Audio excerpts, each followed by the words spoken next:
hoy, utilizando la charla que habíamos organizado ahí con el Colo como panelista sobre juventud y participación hoy.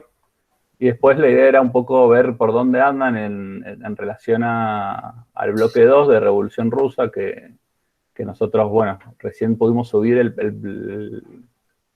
video el miércoles pasado, por distintos problemas técnicos que pesaba mucho, teníamos problemas con el tema un pedacito que le íbamos a poner de una película que tenemos problemas con patente, bueno, tuvimos un par de cosas. Y presentar el Práctico 2 y bueno, que se pongan al día por ahí los que todavía les falta ver ese material, porque bueno, era una clase larga también. Así que, Colo, bueno, ¿querés que arrancar vos? Sí, bueno, además de saludarlos, bueno, preguntarles quiénes pudieron asistir al panel, quiénes pudieron escuchar un rato a los panelistas. El panel estuvo pensado en el marco de las jornadas de sociología que arrancan ahora la semana que viene.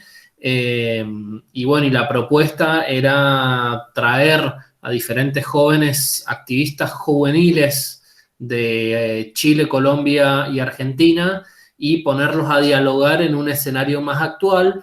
Y yo ahí en las preguntas en el chat copié algunas preguntas disparadoras que de alguna manera van a jugar como enlace entre el texto de Cristian Castillo, que ustedes tienen en la bibliografía de la cátedra, sobre los 4 relatos de los años 70, ¿sí? Y que involucra, digamos, a las juventudes de los años 70, y va a ser un puente con lo que ustedes vieron o cómo piensan hoy las juventudes, la política en el presente, en el contexto que estamos viviendo. Entonces, primero por ahí, preguntarles quiénes pudieron asistir al panel de juventudes y si pudieran hacer, recopilando un poco lo que hemos venido viendo a lo largo de la cátedra, me refiero a algunas categorías o criterios de análisis, algunas nociones que hayan visto de los diferentes panelistas, etcétera, si las pueden, digamos, apreciar o volcar a un comentario que ustedes hayan visto respecto a uno de los panelistas o a los diferentes panelistas. ¿Quién se anima ahí a romper el hielo? ¿Quiénes pudieron asistir?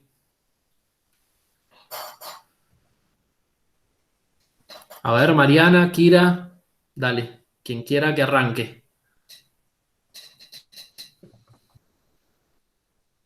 Se están peleando por ver quién no arranca. No sé, a mí me pareció muy buena la propuesta. La verdad es que es la primera vez en muchísimo tiempo que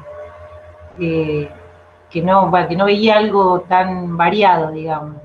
Que esté el kirchnerismo, que bueno, en definitiva, el kirchnerismo, la cámpora, pero digamos que haya otros sectores discutiendo con la izquierda, me pareció súper abierto. Después, bueno, están todas las divergencias, ¿no? Lo que uno puede estar a favor o en contra. Sí es claro que a mí me parece que sí el movimiento kirchnerista o el kirchnerismo en general ha hecho que otro sector que no sea la izquierda, que siempre ha sido históricamente la que ha tomado estudiantes en las universidades, o sea, ha movilizado masas juveniles, digamos, activó bastante la política juvenil, no sé cómo decirlo. Igual yo disiento en que es una militancia con dinero, digamos, siempre ha sido una militancia económica, la de la cámpora y todo, no son militantes de base, digamos, de tierra, no sé, lo digo por experiencia propia, o sea, nunca en su vida creo que han administrado un centro de estudiantes, así que, o una fotocopiadora, pero bueno, nada, en algún punto sí es verdad que han hecho que haya como otra, no sé, otra idea política, que los pibes se empiecen a involucrar un poco más. Pero bueno, eso, y que sea otra línea política, que no sea la izquierda, ¿no es cierto? Que eso está bueno, digo, para construir también, sobre la diferencia, construir algo interesante. Está bueno ahí lo que dice Mariana, perdón, ahí te doy la palabra a Kira, porque nosotros en la primer clase, si se acuerdan, en la primer clase que está grabada, trabajamos la cuestión del Estado, y qué es el Estado capitalista. Entonces, ahí también, en esto que dice Mariana, bueno, de una militancia que se ha hecho dentro del Estado, para y desde el Estado, el Estado no solamente como una concepción, digamos, ideológica, que nosotros la definíamos como una, no solamente como un instrumento de dominación de una clase, ¿sí? Sino como una forma de crear consensos, también tiene una materialidad el Estado. Y bueno, y eso justamente también hace a las formas de crear perfiles militantes. Así que me parecía que estaba bueno eso también para pensar la relación con el Estado capitalista y quién es y cómo lo administran. Vos, Kira, ¿cómo lo viste? ¿Qué te pareció? ¿Qué te llamó la atención?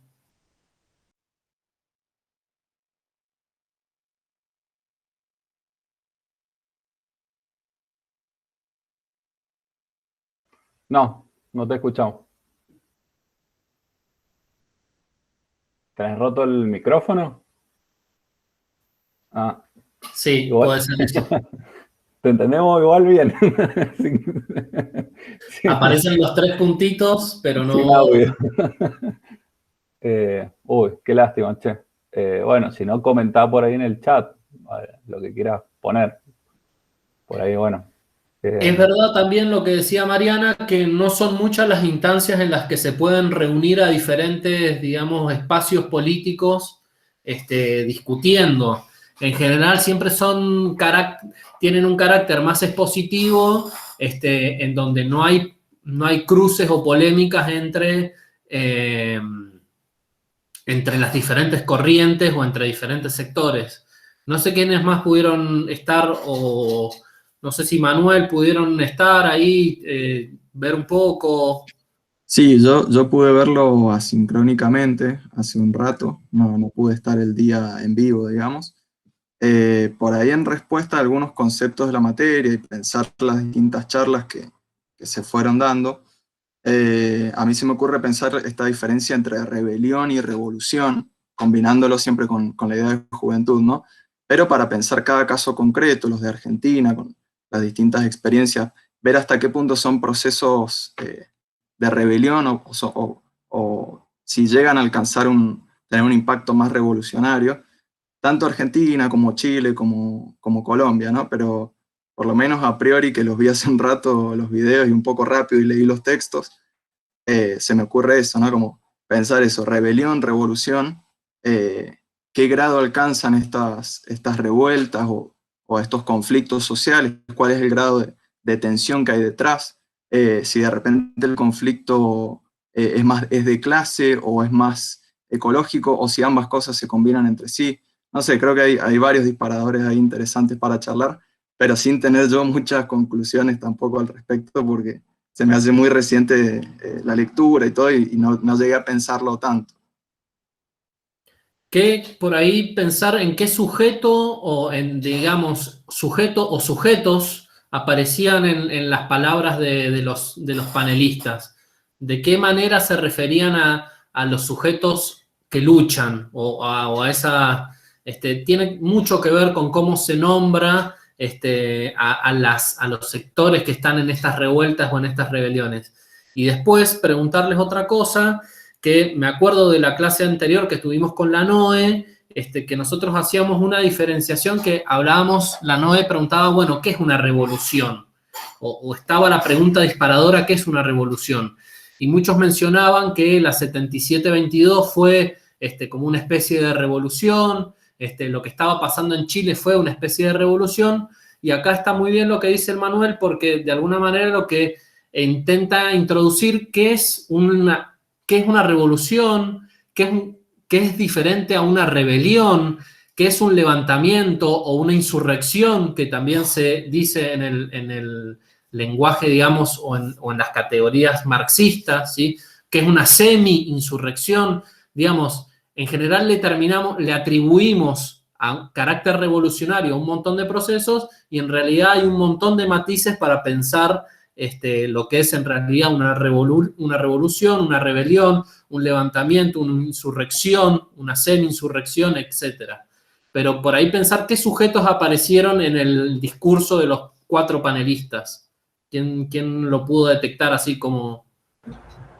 Bueno, pues me voy a meter yo porque hay una frase que me molesta. Ellos hablan de ambientalistas siempre cuando hablan de los movimientos socioambientales, que para mí es un error gravísimo, porque no son ambientalistas, digamos, no son defensores del arbolito. Claro, porque hay una diferencia enorme. Primero que ponen en la lucha, ponen el cuerpo y además atraviesan un significante importante que es el agua, ¿no? Que es algo social.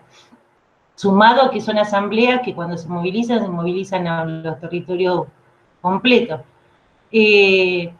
Pensaba en eso que decía Manuel con respecto a quienes, vi un poco lo que vos decías, a quienes se persiguen, a quienes no. Digo, ahí hay una mezcla de todo.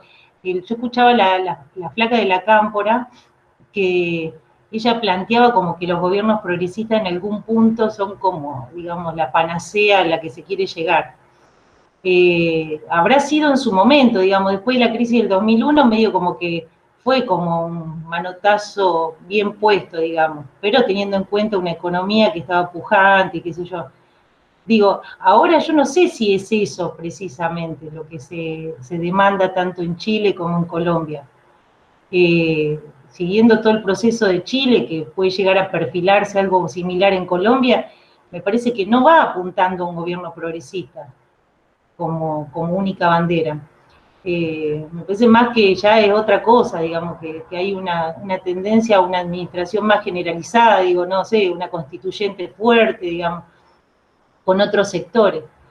Entonces, no sé, de hecho el progresismo hoy por hoy no tiene mucho para aportar. O sea, está sosteniendo una pandemia, pero no mucho más que eso. No sé qué pasaría si no estuviera la pandemia. Y nosotros tenemos el caso de que cada vez la derecha está cada vez más fuerte o más violenta en realidad, no sé si más fuerte, pero más, como decían, de ideas libertarias, viste que lo de Jaime se enteraron, lo de Jaime, el de la facultad, que lo golpearon en la calle. Entonces me parece que eso, como que hace agua por todos lados ya el progresismo, que hay que pensar otra herramienta como política, digamos. Mariana y después Manuel habían levantado la mano. Nada, yo también, o sea, como en el concepto de ambientalismo también hablar mucho, se pierde el concepto que es muy lindo de ecologismo, que son diferentes los objetivos, porque por un lado tenemos el ambientalismo que propone un capitalismo verde, unas reformas para cambiar el modelo productivo, pero no va a la raíz, que es el capitalismo, mientras el ecologismo busca destruir el capitalismo. Entonces, como que siempre el peronismo como silencia, me doy cuenta, siempre como que tapa todo el movimiento ambiental como ambientalista. Y este sesgo hace que se pierda una mirada ecologista muy importante que es necesaria y a la vez lo silencia. Nada, eso noté mucho de parte de la chica de la Cámpora, que además que como que me resultó como muy vacío, por decirlo así, el discurso que hizo, porque quiso explicar cómo la juventud se insertó o sea, cómo la juventud se insertó en la política, pero siempre estuvo insertada la juventud en la política, solo que estuvo dejado de lado, como las mujeres. O sea, así que no me parece que haya sido un hecho del kirchnerismo eso. Nada, eso. Buenísimo, buenísimo, Mariana. Seguía Manuel y después sigue José. No, está bueno esta diferencia entre ecologismo y ambientalismo. Me parece que es como un tema por ahí a charlar. Al menos yo, que no estoy tan metido en el tema, ahí voy cachando un poco esa diferencia, ¿no? Por ahí más profunda, más de raíz. Uno que es más estructural y la otra unas luchas más superficiales. Pero no, lo que yo quería decir es que está claro que respecto a esto de rebelión, revolución, está claro que todos estos movimientos que se están produciendo en en Latinoamérica exceden a la manifestación, o sea, son mucho más que una manifestación, porque ya hay una cuestión más orgánica de base moviéndose y son manifestaciones repetidas. Entonces, cuando ya hay una reiteración del fenómeno, digamos, en la magnitud que tiene y que va creciendo y que van apareciendo consignas nuevas, está claro que excede a la manifestación. Solamente eso quería agregar. Bien, José. Tiene levantado la Hola, mano. no, por lo que decían hace rato de Agus. Mariana, creo que era, sí, soy yo, Grau, que decía de que el kirchnerismo no, o sea, no era el que había posibilitado la militancia juvenil, y bueno, por lo que preguntaron en el chat, o sea, tomaba como eje, básicamente, que a partir de la ley de, bueno, cómo se tenían que conformar los centros de estudiantes, o sea, de la ley de centros de estudiantes y la de voto juvenil, eso había sido lo que incorporaba a un montón de jóvenes en la política. Eh, yo, qué sé yo soy como dentro de todo viejo y no tan viejo en un punto, porque, qué sé yo, para mí otra de las cosas que hizo que muchos jóvenes se incorporaran a la política fue a partir del Ni Una Menos, y yo me parece que estuvo un toque antes. Y yo me acuerdo que con mis compañeros era como decía la Mariana, o sea, como que discutíamos política. Cuando fue la ley de matrimonio igualitario, por ejemplo, discutíamos, ya discutíamos desde antes. Y me pareció interesante lo que planteó, como bueno, el compañero de Chile, que marcaba como todos los procesos de las revueltas en Chile, en un marco que también es como internacional y que se dio antes en la primavera árabe. Eh, y que también es como, se da en varios lados, o sea, se dio en Ecuador, eh, el mismo año en el que se dio en Chile, en Colombia, antes de lo que está pasando ahora, también hubo un paro cuando fue lo de Chile, y me parece importante porque también responde a otras lógicas, porque otra de las discusiones que hacía era que, bueno, tomaba una de, creo que es de Pablo Stefanoni, de que, bueno, que creo que es del libro de la derecha rebelde o la nueva derecha rebelde, algo así, como que los horizontes de la derecha se planteaban como un horizonte de plantear como rebeldía en la juventud, y como que lo que teníamos que hacer el progresismo era basarse en la cuestión de la ampliación de derechos, entonces como una agenda contrapuesta. Y a mí me parecía loco porque, va, qué sé yo, no sé, ahora estoy laburando en pedido ya, y no sé, su sector de la cámpora, por ejemplo, está bloqueando una ley para los repartidores y no sé, ¿me entendés? O sea, me causa como risa por ahí que me hablen esos sectores así de ampliación de derechos cuando hay pibes de 14 años, de 24 años que están sin piernas y que no les reconoce nada a la empresa porque tuvieron un accidente en la empresa, o que directamente se mueren, o que no llegan a fin de mes y les cambian todos los horarios como quieren, porque una empresa tiene un poder como cuasi absoluto. Y me parece que mucho de lo que se está planteando en Chile es que eso de alguna forma era mucho más cruel desde mucho antes que en Argentina, porque me parece que en Argentina después del 2014 es como, bueno, que venimos mal, mal, mal y mal, y me parece que ellos cuestionaron eso, me parece que acá lo que no están viendo es que, no sé, en algún momento también vamos a tener que salir a cuestionar eso porque nos están haciendo mierda. Bien, bien. Ahí hay algo que de lo que dice Agustín que está interesante porque en general, digamos, cuando uno plantea las discusiones o las problemáticas juveniles, en general tiende a caer a cuestiones que uno podría llamar como, no sé, culturalistas, ¿sí? Y en realidad el panel, si ven al principio como también hace una introducción Pablo Bomaro, plantea que justamente los jóvenes no están reclamando por más festivales culturales o por más, sino que están metiéndose, digamos, en el corazón del funcionamiento del sistema. Los rechazos que se dieron en Chile por el boleto del transporte, Lo mismo sucedió con las reformas que se estaban haciendo en Colombia para pagar, que se les quería aumentar el IVA. Es decir, toda una serie de reclamos que tienen que ver con la propia cotidianidad de la juventud y que están muy alejados de esa mirada de que la juventud por lo que está luchando es por poder tener descuentos no sé, para salir a bailar. Digamos, que no digo que sean cosas que puedan formar parte de la cotidianidad de la juventud, pero el foco de lo que queríamos plantear del panel es que justamente la juventud está de alguna manera encarando problemáticas de adultos, de problemáticas sistémicas, no solamente en cuestiones meramente juveniles. Entonces, ese cambio, ese giro, esa inflexión de los jóvenes de ponerse a la cabeza de no son 30 pesos, son 30 años, que hablan de muchas generaciones que pasaron, es otra mirada sobre los jóvenes en la política. Y ahí me parece importante, retomando esto que decía Agustín, que la cuestión de las condiciones de trabajo de los jóvenes hoy es una arista para posicionarse políticamente.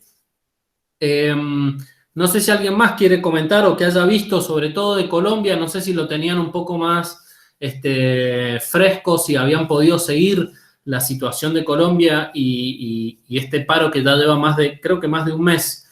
Ella, la chica que participó es una dirigente juvenil universitaria que de alguna manera el paro nacional tiene una coordinación juvenil. Es decir, que los jóvenes intervienen con una plataforma de reivindicaciones también propia, que la suman al paro y que ya ha, digamos, desbordado el hecho puntual de estas reformas que se han dado marcha atrás, pero que el paro se sigue sosteniendo. No sé, alguien más si pudo ver la situación. Sobre todo había mucha interlocución entre lo que pasaba en Chile y lo que pasaba en Colombia. Como que eran dos formatos de pensar la política distintos a los de Argentina. Digamos, era un escenario sumamente más convulsionado. No sé si alguien se anima a pensar lo de Colombia o lo vio, le pareció interesante.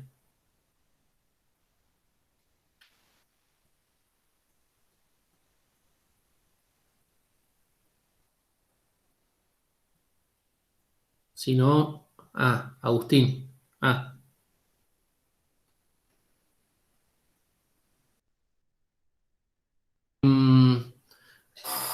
Por ahí del panel, nosotros lo que queríamos, como para unirlo o relacionarlo con el texto del Chipi, de Cristian Castillo, nosotros queríamos ver o plantear, ahí yo puse un par de preguntas en el chat respecto a cómo son los escenarios pensando en el escenario actual, ¿sí? Es decir, que hay una juventud que está discutiendo cuestiones sistémicas, todavía no está planteado, digamos, con cierta claridad la cuestión del socialismo o esas luchas no están, digamos, generalizadas, pero sí pensar el escenario actual en comparación con el escenario o el ambiente de la atmósfera que se vivía en los años 60 y en los años 70. ¿Qué puentes podemos establecer y qué similitudes y diferencias hay? ¿Alguien se anima?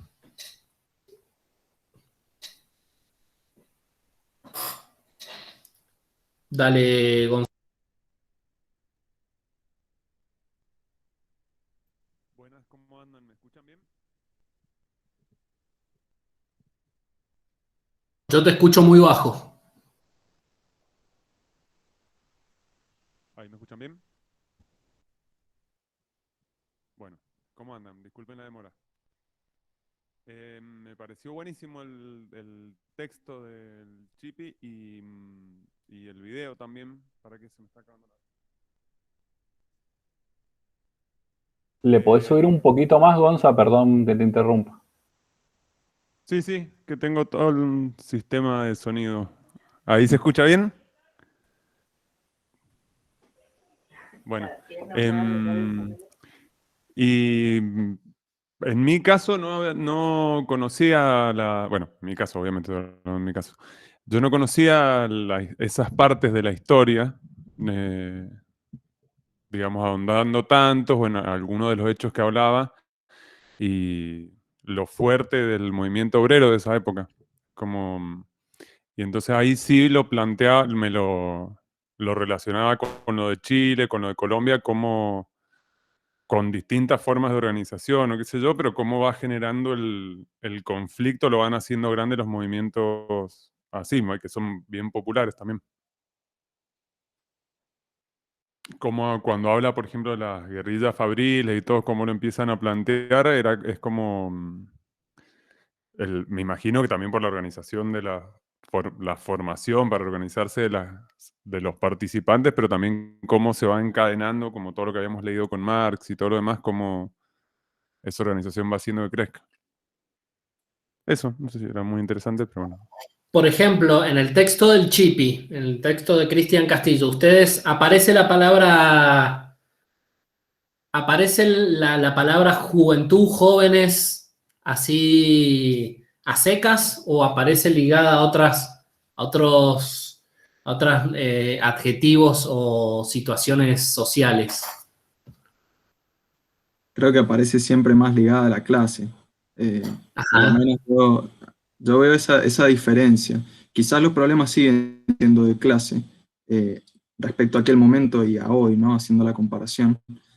Sin embargo, las formas, la organización de clase, cómo se organiza la clase, en aquel momento era bien clasista y hoy por hoy vemos movimientos más abiertos, menos rígidos, si se quiere, en ese sentido. Menos, no sé si menos de militancia en realidad, pero sí esos movimientos, ¿no? No tanto partidos o sindicatos, sino que las luchas se expresan desde otros lugares, aunque quizás los conflictos siguen siendo de clase, ¿no? Eso habría que detallarlo más. Como que la categoría juventud que hoy, digamos, circula ampliamente por el mundo, digamos, por los actores dentro de la sociedad y en el mundo académico también, como que por ahí en el contexto de los 60 y 70, la palabra juventud aparece solapada, así como dice el manual, detrás de otras grandes categorías como es la de clase social, ¿sí? O, en todo caso, lo juvenil se asocia a lo estudiantil, ¿sí? Es la unidad obrero-estudiantil, son los estudiantes, las organizaciones estudiantiles, también aparecen las organizaciones guerrilleras, aparecen las organizaciones, digamos, de la juventud trabajadora, digamos, pero la categoría de juventud aparece solapada o detrás de estas grandes categorías en las que se ordenan los actores políticos de la época, por lo menos en los 70. ¿Quién pudo ver, digamos, hay tres relatos, digamos, que plantea sobre los 70 el Chipi? ¿Quién se anima a tirar cuáles eran esos tres relatos, o si los pudieron leer, y por qué plantea que es importante pensar un cuarto relato? ¿Quién pudo leer ese texto?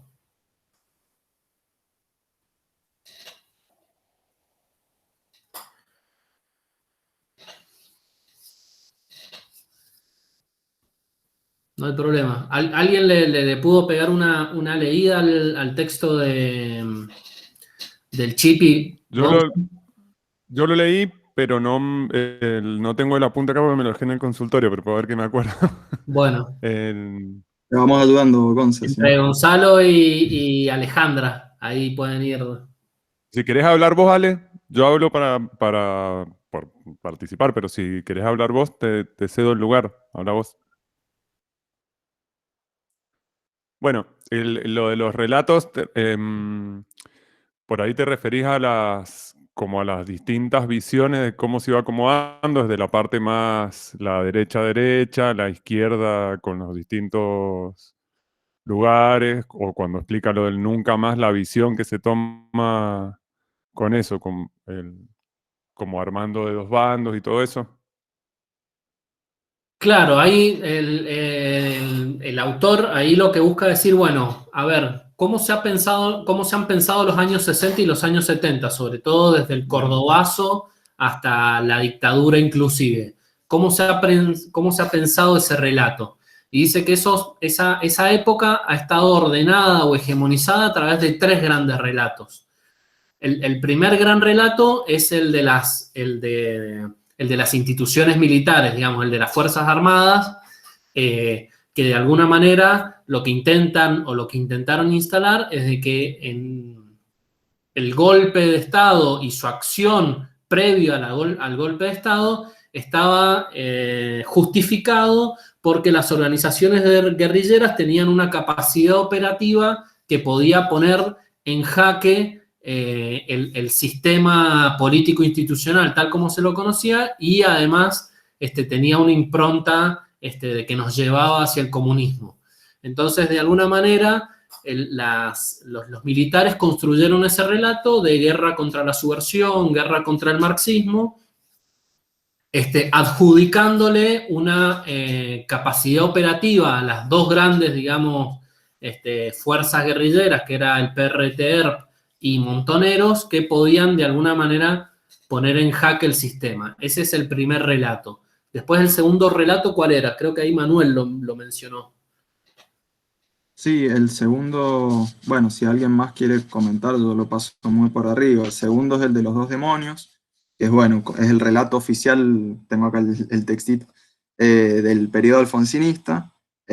Bueno, se encuentra en el prólogo del Nunca Más, y básicamente toma como argumento que los militares, la acción militar fue una respuesta al terrorismo de extrema izquierda, y como que se condena la forma en la que se llevó a cabo ese terrorismo o ese accionar militar, perdón. Esa es la idea general del segundo, ¿no? De los 2 demonios. Claro, exactamente. Ahí lo que subrayaba el Chipi, él decía que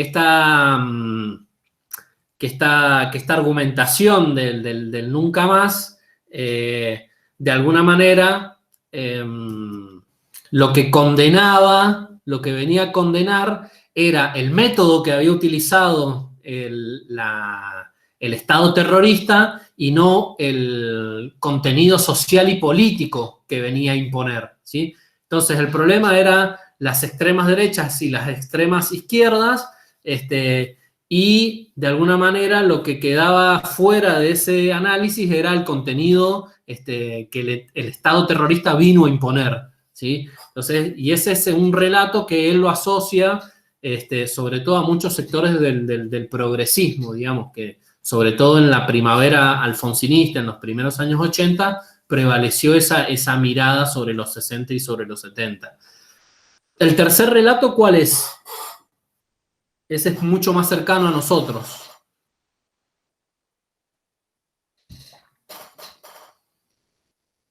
Más cercano en el tiempo, digo. Y que está muy también enlazado.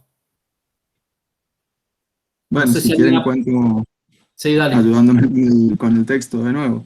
El tercer relato es el comienza como con las víctimas inocentes, ¿no? que sufren este terrorismo de Estado, pero eso, poniendo centralidad en que eran víctimas inocentes.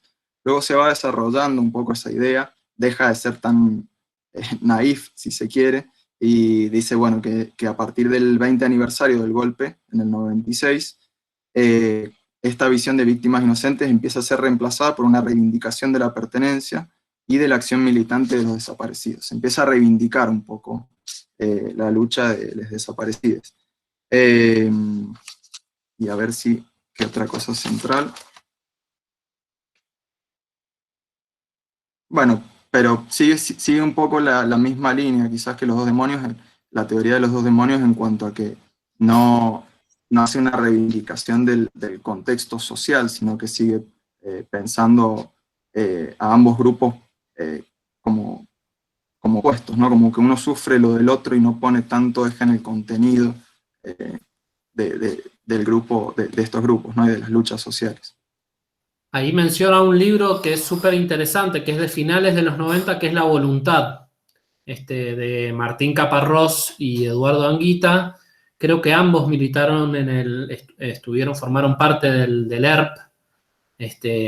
Y de alguna manera lo que viene a este tercer relato, está perfecto esto que dice Manuel, de pensar a los militantes, en realidad los desprovee de una militancia política que después de alguna manera los recupera, pero los recupera en tanto,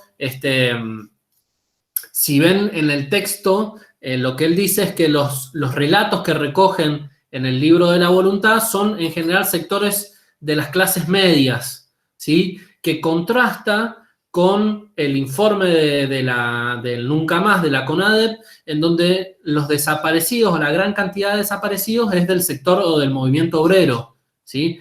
Entonces, se recupera en este tercer relato el discurso de los sectores medios, sobre todo vinculados a las organizaciones guerrilleras, y prácticamente se los individualiza, ¿sí? Son héroes individuales que dieron la vida por una causa. En toda esa cobertura, digamos, de pensar a estos héroes o a estos sujetos heroicos, lo que se desdibuja, y acá viene el cuarto relato que propone el autor y que de alguna manera está invisible en los otros tres relatos, que es la fuerte presencia del movimiento obrero, ¿sí? Es decir, en ninguno de los tres relatos anteriores las décadas del 60 y 70 están pensadas en clave del fuerte ascenso de luchas de la clase obrera, y no solamente pensándolo en acciones revolucionarias, sino en el nivel organizativo que tiene el movimiento obrero, sobre todo a partir de lo que se conoce del 55 para adelante, pero sobre todo a partir del 69 y 76, que es donde está el periodo, digamos, más álgido de lucha. Alguien, no sé si el Manuel o alguien más, se acuerda más o menos cómo era el cuarto relato, por qué propone esta lectura el Chipi.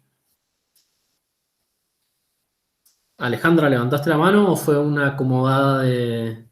No, estaba moviendo el cursor, pero ¿me escuchan? ¿Se me escucha o más o menos? Bueno, bueno, voy a arriesgar. O sea, establece como un interjuego entre distintos actores, porque también hay una crítica a las organizaciones sindicales burocráticas ligadas con el peronismo, cómo aplacaban estos sectores que estaban saliendo dentro de los mismos sectores obreros. Habla también de la organización entre las distintas fábricas en los dos sectores como más importantes, que eran la siderurgia y la automotriz, y en los grandes centros industriales del país. O sea, como esa fuente de organización que era para sostener reivindicaciones que se habían logrado previamente y hacer el recuento de todo lo que digamos, cómo tuvo que organizarse. Por un lado, serían las clases económicas hegemónicas con bueno, los sectores militares y los grandes partidos acompañando el golpe militar, digamos, para aleccionar a toda la clase y a todo lo que estaba en movimiento, y que da la correlación de fuerza se estaba equiparando. Entonces fue un brusco parate que tuvieron que poner con el tema de la dictadura. O sea, ¿cómo estaba organizada la clase? Según el texto, hay una característica muy particular de la clase obrera argentina en el que aparece en el texto del Chipi muy marcada. Hay una forma organizativa que es súper característica de la Argentina.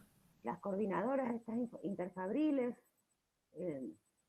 ¿Y a quiénes coordinaban las coordinadoras, o quiénes estaban nucleados en esos? Habían comisiones de delegados, subdelegados, o sea, había como distintos estamentos de participación y de conexión entre las fábricas. ¿Todos saben lo que es una comisión interna o un cuerpo de delegados? En el texto... Delegados, por ejemplo, bueno, no sé, yo te lo hablo desde mi laburo, por ahí hablan de elegir delegados de piso, por ejemplo, yo soy empleada pública. Entonces, el delegado de piso debería ser el que representa al sector que se nuclea ahí en ese piso, y debería ser el nexo comunicacional y de iniciativas que hay en ese sector para llevarlo y dialogar con el resto, por ejemplo. Es una manera de organizarte desde las bases, digamos, buscando una mayor participación.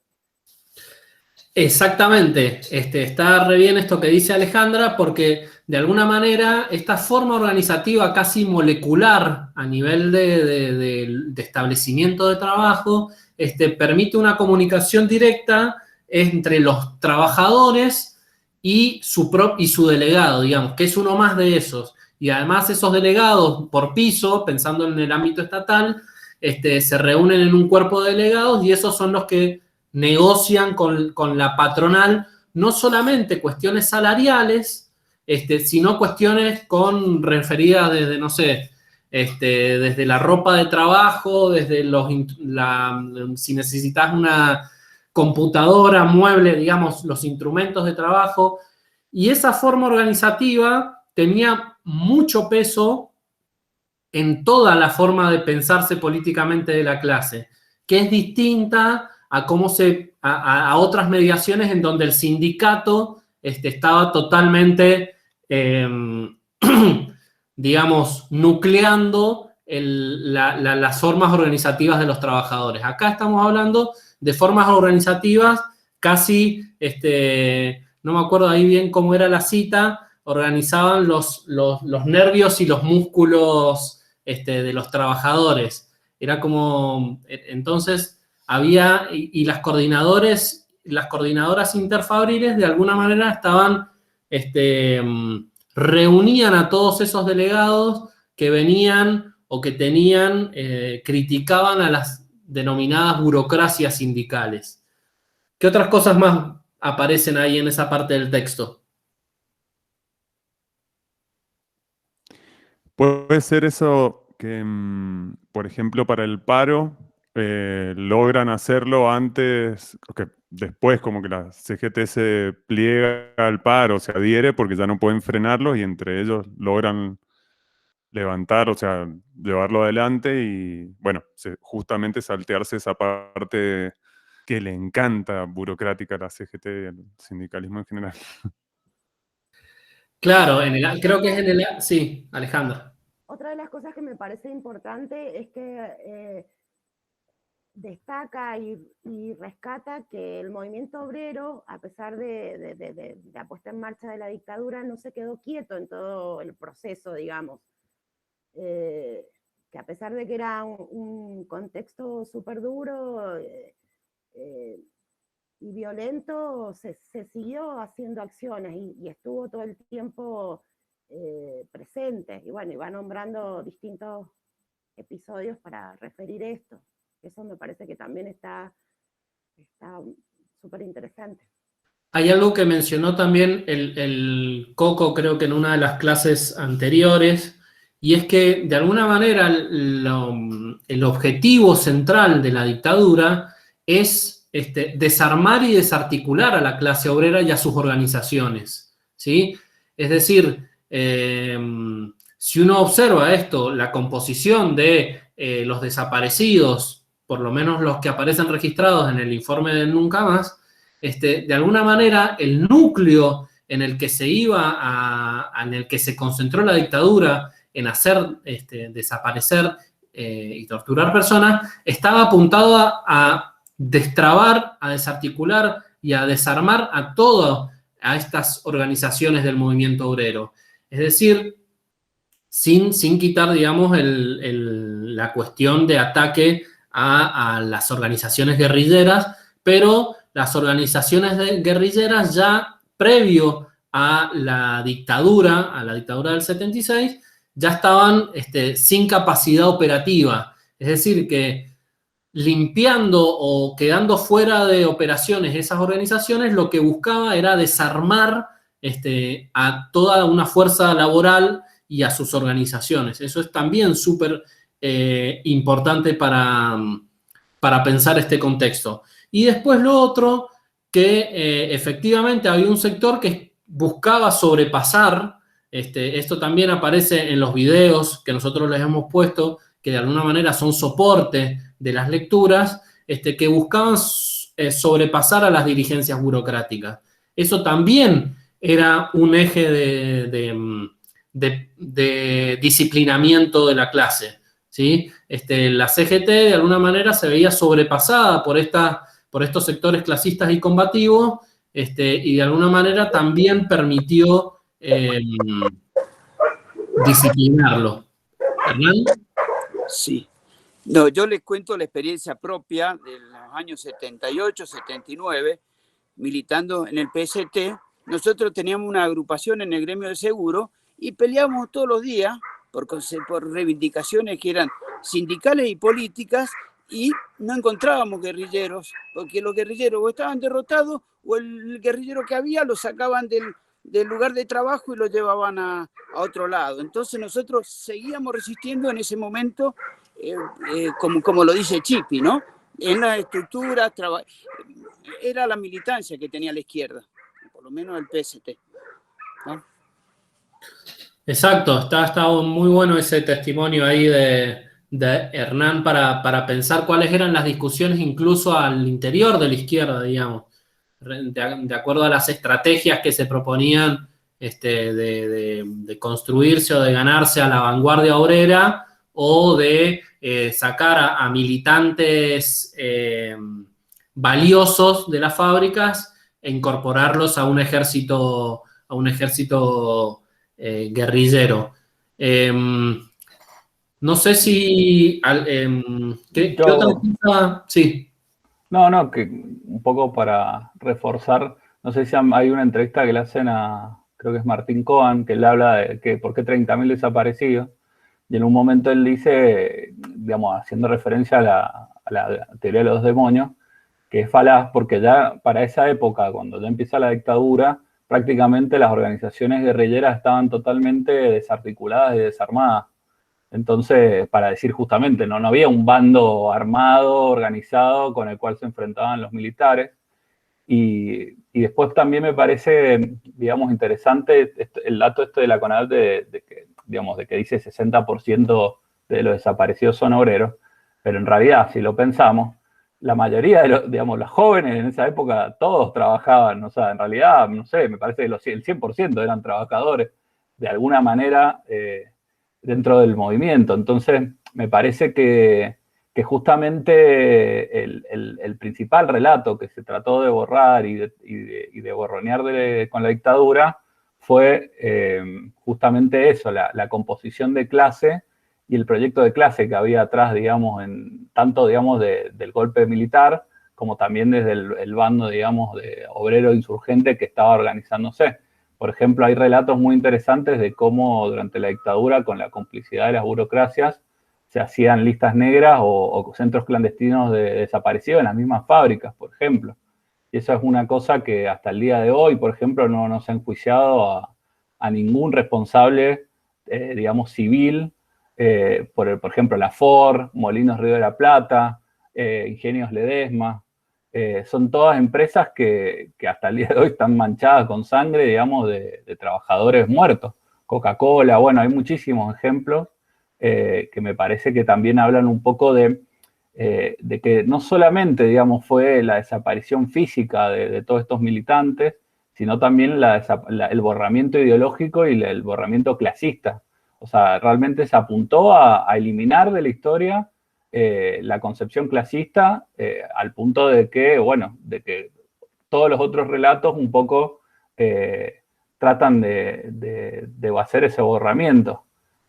Era un poco como para ver a qué apuntábamos un poco con este texto, y para pensar también un poco el por qué, cómo llegamos hoy, o sea, ¿no? Cómo se piensa hoy la militancia y qué líneas de continuidad hay y qué líneas no. pero digamos, cuando uno habla con algún militante setentista, es muy marcada como te dicen, bueno, no sé, por lo menos en mi experiencia, lo que dice, bueno, se llevaron a los mejores, o sea, de alguna manera eran los obreros y los trabajadores más conscientes que había, la vanguardia combativa que había en esa época, que lisa y llanamente se borroneó, se desapareció.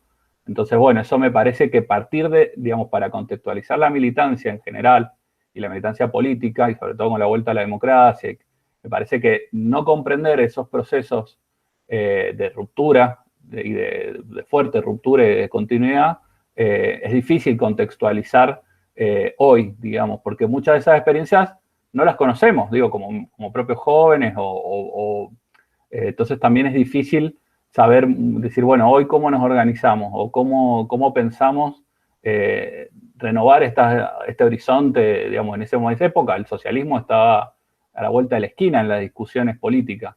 No, muchas veces, digamos, la discusión no era si el socialismo sí o socialismo no, sino la discusión era cómo, o sea, o era por la vía guerrillera, o era por la vía partidaria, o era por la vía sindical, o sea, esas eran las discusiones de esa época, digo, para que uno también por ahí no dimensiona mucho de cuando nosotros decimos que era un ascenso revolucionario o es un ciclo de revoluciones, no solo en Argentina, sino a nivel mundial, cómo era el clima de época. Para mí eso es como muy, muy marcado para uno entender bien también las formas de organización, la forma en que intervenían los jóvenes. Eso digo como para que uno tome un poco más de realidad de lo que se estaba discutiendo en esa época. Ahí Agustín quería hablar.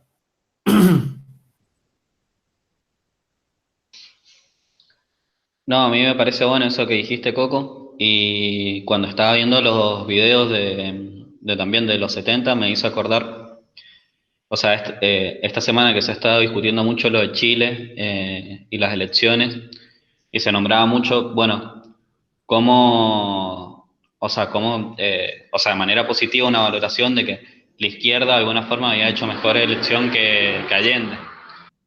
Y yo digo, bueno, pero, o sea, está bien, o sea, es un triunfo en el sentido de que se arrancó en las calles y todo eso, pero qué diferentes que son las discusiones, o sea, que hubo un momento en el que los obreros estaban pensando en cómo organizar, no sé, un país, una producción y no sé, y eran enfrentamientos tremendos, o sea, en América Latina en general, con dictaduras, o sea, o con gobiernos, no sé, que tenían bandas paramilitares para derrotar todos esos procesos. Y es loco lo que nos han hecho llegar a discutir, o sea, como, bueno, si nos hacen ver como un triunfo, de alguna forma, que igual para mí es un triunfo, pero nos hacen ver como si fuera un triunfo total, que tengamos que discutir que el agua sea pública en un país de América Latina. Es algo que es una locura. Y, o sea, me llamaba mucho la atención eso porque es como que he visto un montón de newsletters o de cosas así que dicen, bueno, el triunfo y como que remarcan eso, como fue electoralmente mucho más grande que el de Allende, pero lo loco es que, bueno, la conciencia que había en ese momento y también la que nos dejaron y por qué tenemos que empezar desde tan abajo, por ahí. Sí, está bueno también eso para no pensar, porque en general siempre, tampoco voy a hacer una salvedad generacional, porque en general se dice, bueno, los jóvenes de ahora no eran como los militantes de antes. O sea, está bueno pensarlos también situadamente, para no achacarle a los jóvenes que se incorporan hoy a la política, porque está bueno eso. Está bien como lo dice ahí Agustín.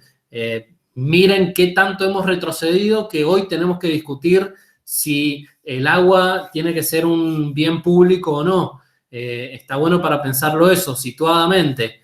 No sé, ahí Hernán decía que estaba de acuerdo. Me imagino que las discusiones que tenían en los años 70, más allá de que tenían obviamente otros horizontes, tenían otras visiones y tenían otros métodos incluso. Nosotros no sabemos todavía, no hemos conocido la clandestinidad, por ejemplo. Está bueno para comprenderlo como experiencia y enmarcarlo situadamente. Digamos, hoy alguien que se quiera subir a un monte con un par de armas va a quedar como una cosa totalmente extemporánea, digamos.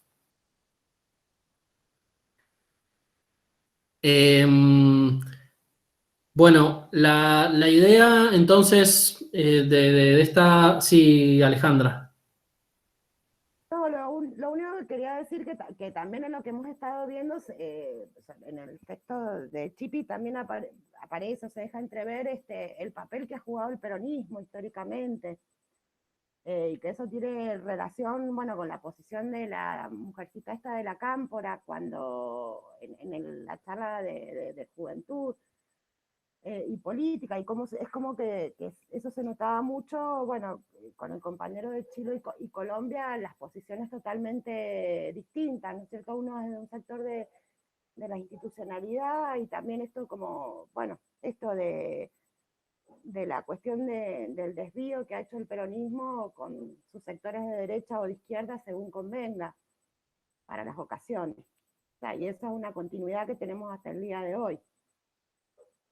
Y bueno, no sé. Y por ahí la apropiación que van haciendo de las luchas y de los dirigentes, que a la vez se dejan captar también.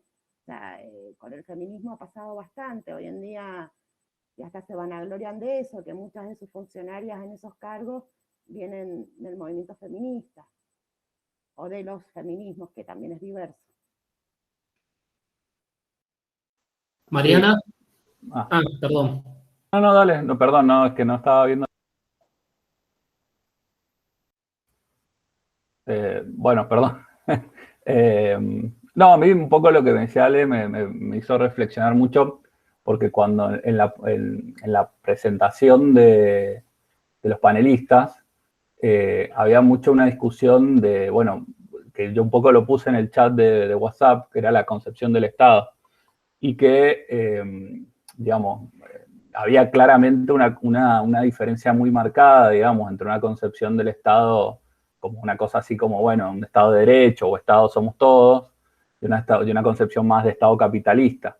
Y yo por ahí pensaba, con esto en relación a las Fuerzas Armadas, cómo a pesar, digamos, de los distintos gobiernos y las distintas gestiones que ha habido, que claramente son diferentes, pero cómo la estructura militar, sobre todo, y el aparato represivo, ha sido una continuidad, digamos, de la vuelta a la democracia, más allá de los cambios en la cúpula o algunos procesos de justicia, y cómo, por ejemplo, en el caso de Chile, sobre todo, uno veía claramente cómo el aparato, digamos, represivo de la dictadura estaba intacto. O sea, de alguna manera uno veía cómo casi era como ver la dictadura filmada por las redes sociales. O sea, veía las persecuciones, veía las torturas, veía las formas represivas, digamos, hasta usaban metros como centros clandestinos. Ahora en Colombia, bueno, no han tenido dictadura, pero digamos, bajo la democracia perfecta o esa idea idealista que tienen digamos, del gobierno del país colombiano, uno ve cómo opera toda esa fuerza militar y policial, donde hay hasta supermercados, están siendo centros clandestinos de detención, por ejemplo.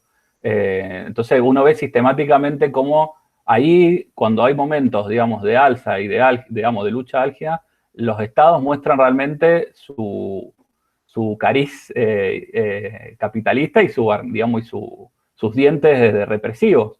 Entonces me parecía también que por ahí en el chat de la charla lo plantearon como, bueno, ¿qué pasaría si hoy hubiera una revuelta así en Argentina, por ejemplo? ¿Cómo se ubicarían las fuerzas políticas?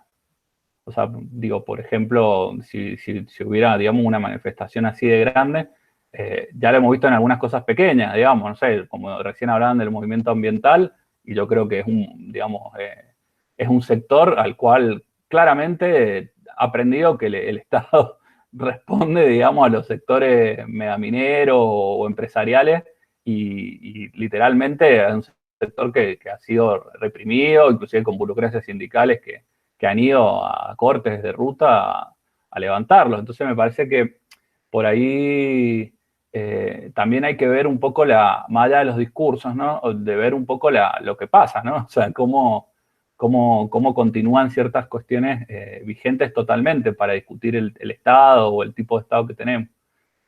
nada, eso, que me surgió a partir de lo que dijo Ale.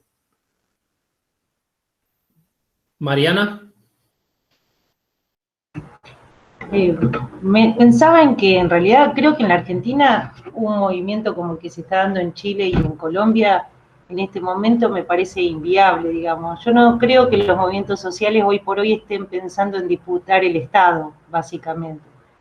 Me parece que hay una construcción más por lo bajo, y en este momento pienso yo como algo revolucionario, la economía social y solidaria, digo, es como esa base donde se han reclutado y se han aglutinado ahí los movimientos sociales, los productores por lo menos.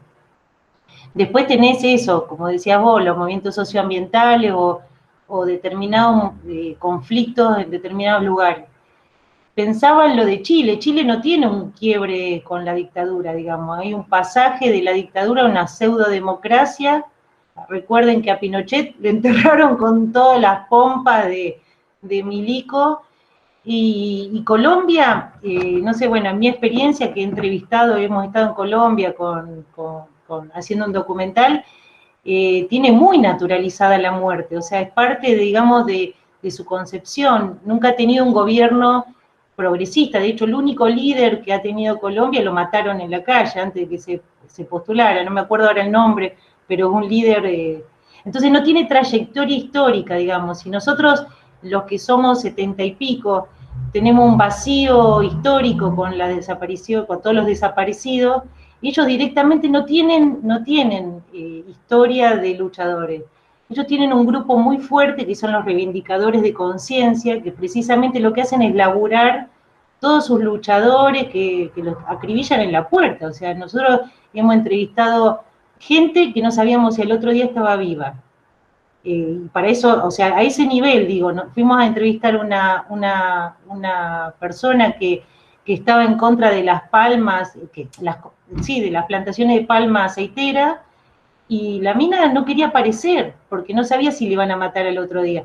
Digo, es muy áspero, y ellos tienen un Producto Bruto Interno que se gestió, que es altísimo en la militancia, de los milicos, perdón, en eso y en paramilitares. Entonces, es difícil, digo, acá ha seguido la fuerza represiva, digamos, los gobiernos cambian y siguen siendo, tenemos la policía, los milicos que actúan como quieren, qué sé yo, pero son más complejos esos países, son como a mí me suena así como si fueran sin un padre, no sé cómo explicarlo.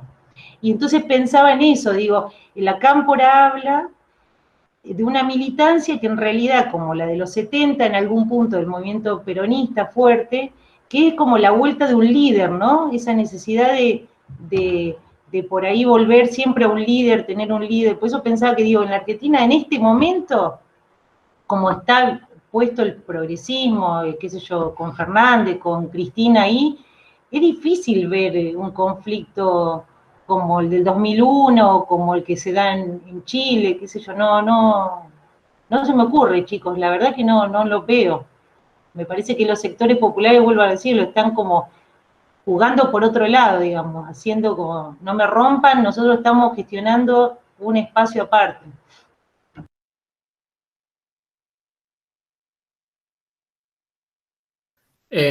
Sí, súper, ahí también está bueno para pensar, efectivamente los escenarios no surgen de la nada, las historias políticas de Chile y Colombia son muy distintas a las de Argentina. Colombia nunca tuvo una dictadura, sin embargo siempre fueron gobernados, digamos, por un partido liberal y por el partido conservador, en el que la violencia institucional y parainstitucional estuvo, digamos, naturalizada independientemente de los bandos, y por eso hoy tienen esta rebelión en las calles que de alguna manera responden o son un contrapeso a esa cantidad de décadas de Colombia sometida a ese régimen de gobierno. Y después también el caso de Chile, como vos dijiste, son transiciones democráticas, son truncas. Pinochet quedó como senador vitalicio y nunca fue juzgado. Y acá también aparece un poco lo que también decía el Coco, que tiene que ver que nunca estuvo en discusión el modelo económico. las democracias que vinieron a reemplazar a los sistemas, a los regímenes dictatoriales, nunca pusieron en entredicho o cuestionaron el modelo económico, que de alguna manera es lo que los jóvenes chilenos venían a cuestionar. Y ahí hay un foco también de que en Argentina también está, aunque con otras condiciones, como dice Mariana, porque efectivamente del 2001 sacan lecciones los que luchan y los que se acomodan, digamos, en el poder. Y una de las grandes lecciones del 2001 fue de que hay que establecer toda una red de mediaciones, de organizaciones y de sustento material que contenga y que permita que nunca vuelva a pasar un 2001. Entonces, digamos, los bloques dominantes, los bloques de poder, también sacan sus propias lecciones para que no vuelva a haber un 2001. Y efectivamente las organizaciones y los movimientos sociales están en esa contención. Obviamente que uno tiene que ver hasta dónde, cuando no hay caja o cuando se destina plata para pago de intereses de deuda, bueno, cuando no hay caja, ¿cómo se sostiene? Es una discusión que está para largo. Coco, no sé si querías decir algo. No, un poco lo que dijiste vos, pero para mí igual estamos hipotetizando, porque obviamente en Chile yo creo que cuando estalló la revuelta nadie hubiera pensado que iba a pasar eso y con esa radicalidad. O sea, después cuando pasó todos dijeron, y sí, la verdad que la historia, digamos, la realidad chilena tiene la dictadura tan a flor de piel y las tensiones acumuladas y bueno, y varios fenómenos y varios más para explicarlo, pero bueno, eso es porque las ciencias sociales va, digamos, analizando cuando pasan las cosas. Pero yo creo que me parece que, digamos, viendo un poco la realidad un poco argentina en particular, un poco notó esto, un poco lo que decís vos, digamos, hay toda una política para mí de integración del Estado, tanto por la burocracia sindical como por los movimientos sociales, que muchos también se han integrado al Estado. O sea, digo, pasar a disputar desde afuera al Estado, a empezar a hacer casi una dependencia de desarrollo social, digo, que fue una política del gobierno de Néstor, digamos, de descentralizar el desarrollo social y que los movimientos fueran a partir de, digamos, los que manejaran los planes, los programas. Eso también generó en cierto sentido una canalización de ese descontento. Y para mí el movimiento desocupado es todo un desafío pensar una política distinta a ese tipo de política, que me parece que es algo que también, nada, se está discutiendo y me parece que hay muchísimas tensiones en ese momento. Ahora, y por otro lado me parece que, a ver, hay pequeños fenómenos por ejemplo, cuando fue lo de Guernica, me parece que ahí, digamos, eran millones de familias, miles de familias desocupadas que estaban tomando tierras.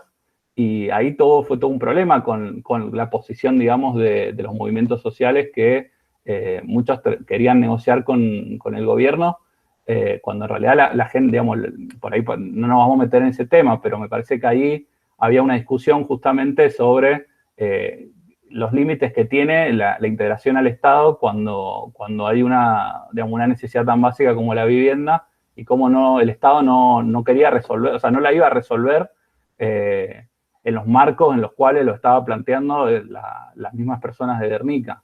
Entonces ahí me parece que ahí hubo toda una discusión, bueno, hay mucho para leer ahí si quieren para ver las posiciones que habían con el Polo Obrero, con el FOL, con distintas corrientes,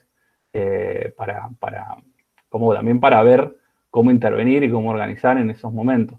Yo la verdad creo que me parece que sí hay ciertas contradicciones que más tarde o que temprano van a desencadenar el proceso de lucha.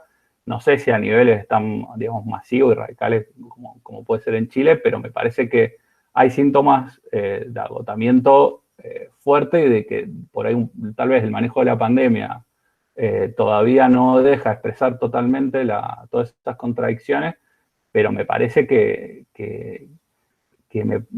inexorablemente vamos hacia procesos de lucha porque objetivamente el Estado no puede contener no puede ni generar ampliación de derechos ni tampoco mantener ese nivel de integración con subsidio y con prebendas materiales, porque tiene, digamos, una base de agotamiento en su recaudación y con los compromisos de la deuda.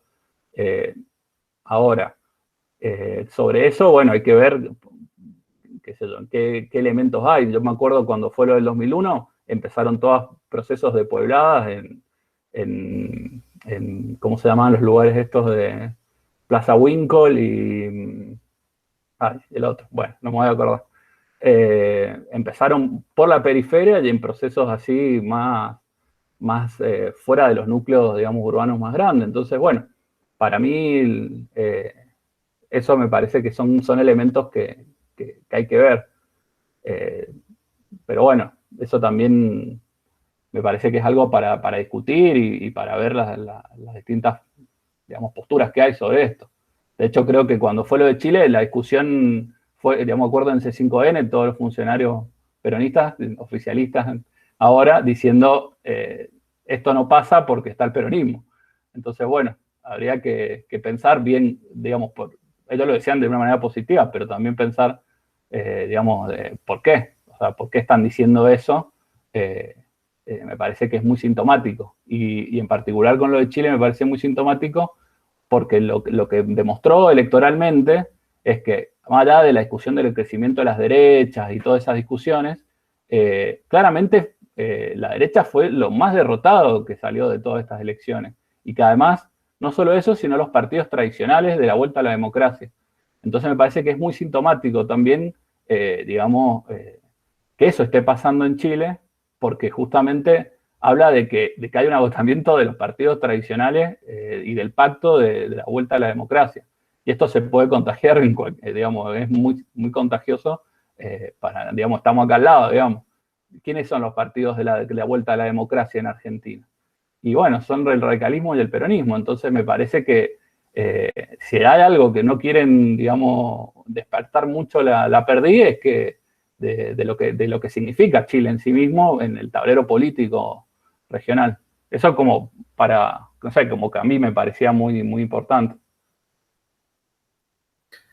Antes de darle la palabra al Gonzalo, que me quedó picando ahí, que estoy siguiendo lo que charlan en el chat, hay muy usualmente y habitualmente entre quienes estudiamos a los jóvenes y la política, tendemos a caer en el error de que por ser joven uno se transforma automáticamente en revolucionario.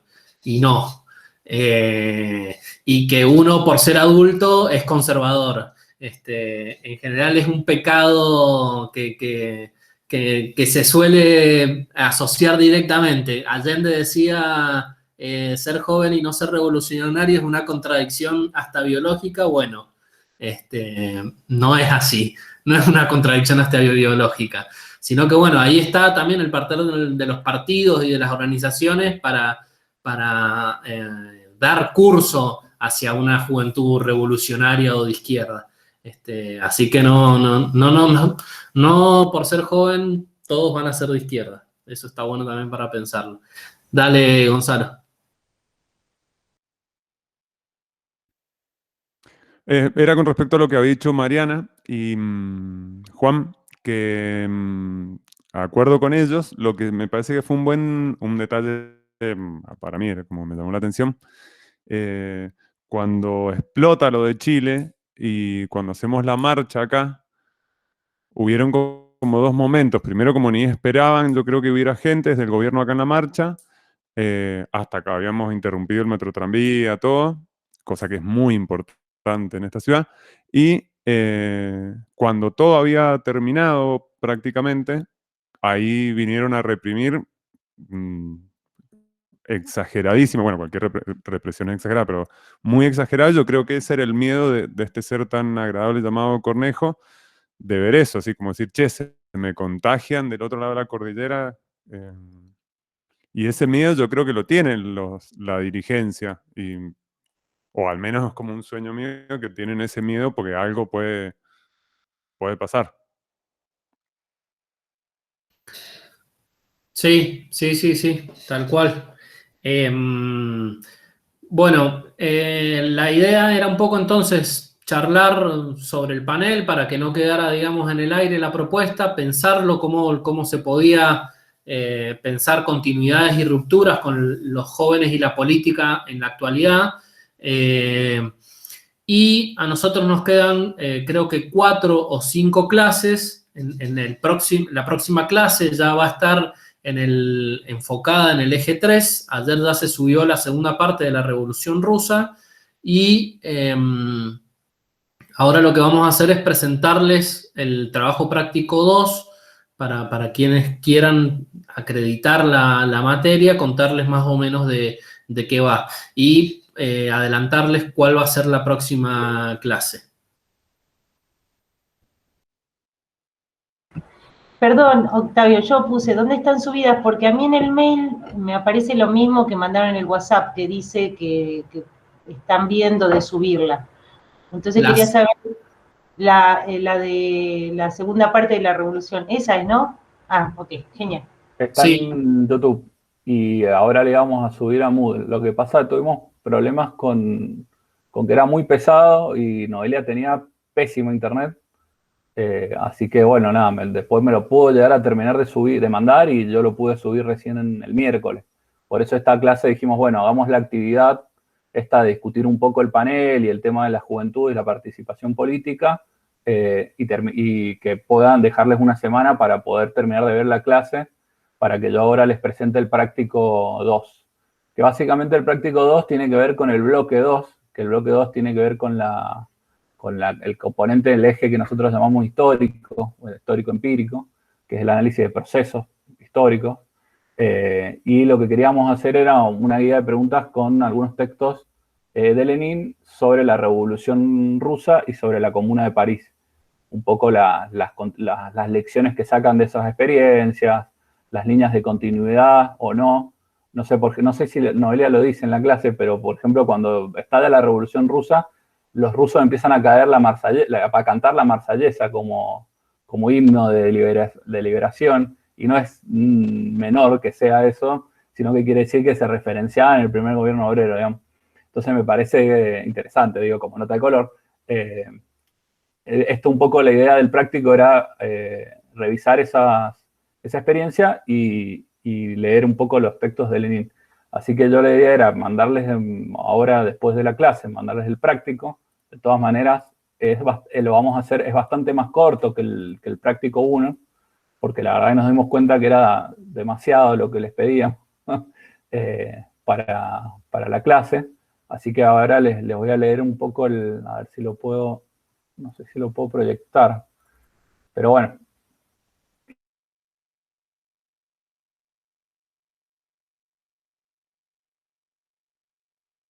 Quiero que sea.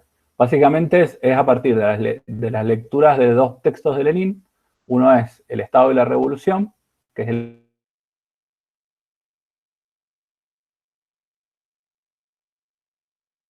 leer el capítulo de la experiencia de la comuna y relacionar estas discusiones con cómo se sustituiría la máquina del Estado burgués con el otro texto que se llama las tesis de Abril. Es decir, cómo continuar la reflexión y la experiencia de un texto a otro.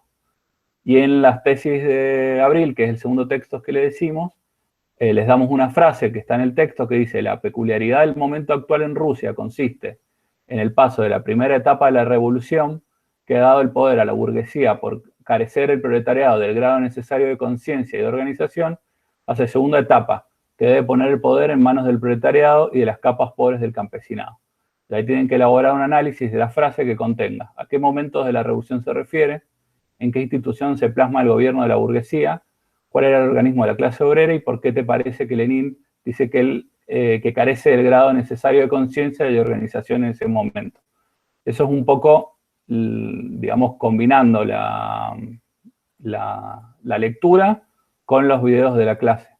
Entonces la idea es que ustedes respondan esas 2 preguntas, o sea, son, digamos, y a partir de eso en la próxima clase revisarlo, porque lo hemos hecho un poco más corto como para que ustedes puedan en una semana llegar a poder revisarlo, y después de eso vendrían las 4 clases que nos quedarían, que tienen que ver más con los debates estratégicos actuales, que tenían que ver con el tema del movimiento ambiental, que bueno, ahora salieron muchas cosas que me parece que hay que retomar y que bueno, que no quiero spoilear, que van a estar algunos compañeros de geografía, el titular de la cátedra, Sergio Onofrio, y un compañero que es agrónomo, que va a estar, digamos, vamos a discutir, digamos, por un lado, las bases de fundamento del marxismo en torno a la ecología, o sea, cómo contemplan, cómo visualizan el problema de la ecología, y después discusiones que tienen que ver en torno a las luchas medioambientales, a, bueno, distintas discusiones estratégicas.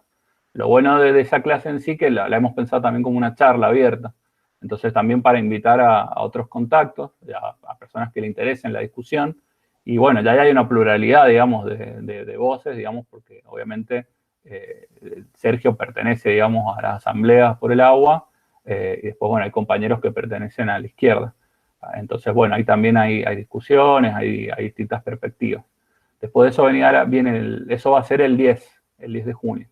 El 17 de junio tenemos una clase sobre feminismo, que lo que vamos a hacer es, a partir de discutir las bases de, bueno, lo estamos viendo, pero básicamente es retomar las discusiones sobre una nueva discusión que se llama la teoría de la reproducción social, que es un debate que se está dando en Latinoamérica, y ahí tomar algunas discusiones que, digamos, algunas cosas que toman del marxismo, otras que no, y discusiones que se dan con distintas referentes marxistas, y habíamos pensado invitar a algunas mujeres trabajadoras de distintos sectores, que estamos viendo si nos confirman o no, como para discutir en perspectiva la potencialidad de tomar la cuestión, por ahí que se nombró un poco la interseccionalidad, o la potencialidad de tomar, por ejemplo, desde lugares de trabajo, la cuestión de género, por ejemplo, en comités de mujeres, asambleas de mujeres dentro de lugares de trabajo, la potencialidad. Bueno, y un poco ligarlo con la discusión con la teoría de la reproducción. Eso sería el 17, y el 24 tenemos una charla, que todo esto lo hemos pensado como ciclo de charla, que va a ser con una economista que se llama Paula Bach, que ella va a ligar, digamos, la discusión con el tema de la robótica y de la tecnología con el fin del trabajo. Entonces, un poco la discusión sobre, hay, digamos, una perspectiva que se llaman aceleracionistas, que son, digamos, unos teóricos que hablan de que, bueno, que medio como que el capitalismo va a resolver sus propias contradicciones por vía de la tecnología. Entonces, bueno, que en algún momento vamos a llevar a todos a no tener que trabajar porque va a estar todo automatizado. Y bueno, un poco hablar de esas tendencias y de que, bueno, para justamente, no, digamos, de una perspectiva marxista, el capitalismo no puede superar, digamos, la explotación capitalista como su fundamento, y un poco la guerra, digamos, y cómo eso también repercute en una carrera tecnológica, armamentística que se está dando a nivel mundial entre las potencias, Estados Unidos por un lado y China sobre el otro, también como eso también genera nuevos procesos de lucha y de resistencias que también vamos a abordar. Eso es más o menos para que ustedes tengan en cuenta lo que se viene, para que no pierdan el interés y sigan con nosotros. Así que bueno, el práctico se los voy a mandar ahora por mail a todos con las lecturas, y la idea es que el jueves que viene revisemos eso, revisemos el práctico 2, y ya empezaríamos con, digamos, esta parte que de juventud y participación era el bloque 3, y seguiríamos con lo que queda del bloque 3. Así que nos quedarían, sí, 5 clases. Básicamente, se quedaría la revisión del práctico 2, las 3 clases temáticas, estas con los debates contemporáneos, y una clase más que hacemos de cierre, que es un poco, bueno, recapitular lo que hemos visto, bueno, también ustedes nos cuenten qué les pareció la cátedra, bueno, distintas cosas, y explicarles un poco cómo es la dinámica para la monografía final. Así que bueno, no sé si tienen alguna duda o quieren comentar algo. De la clase de Revolución Rusa, ¿la han podido terminar de ver o todavía no? Porque la subimos recién el miércoles. Todavía yo no, al menos. Bien. Bueno, por eso nos pareció como bajar un poco un cambio, porque sé que también además todos tienen como muchas actividades, entonces decir, bueno, hacer una actividad un poco más corta, pero tratar de que en una semana tenerla, porque bueno, sé que cada vez se complica un poco más porque bueno, vienen las mesas y ese tipo de cosas. Así que bueno, cualquier duda que tengan, obviamente al mail, y lo mismo al WhatsApp. Y bueno, ya les vamos a estar mandando las charlas estas, las hemos pensado como clase, pero también como charla, entonces también por ahí para que difundan o les interesen, porque bueno, va a haber panelistas, o sea, va a haber gente de otros lados, que también me parece que eso está interesante. Así que bueno, por mí yo ya estoy, así que bueno, cualquier cosa, nos estamos hablando. Una consultita, disculpen. Sí.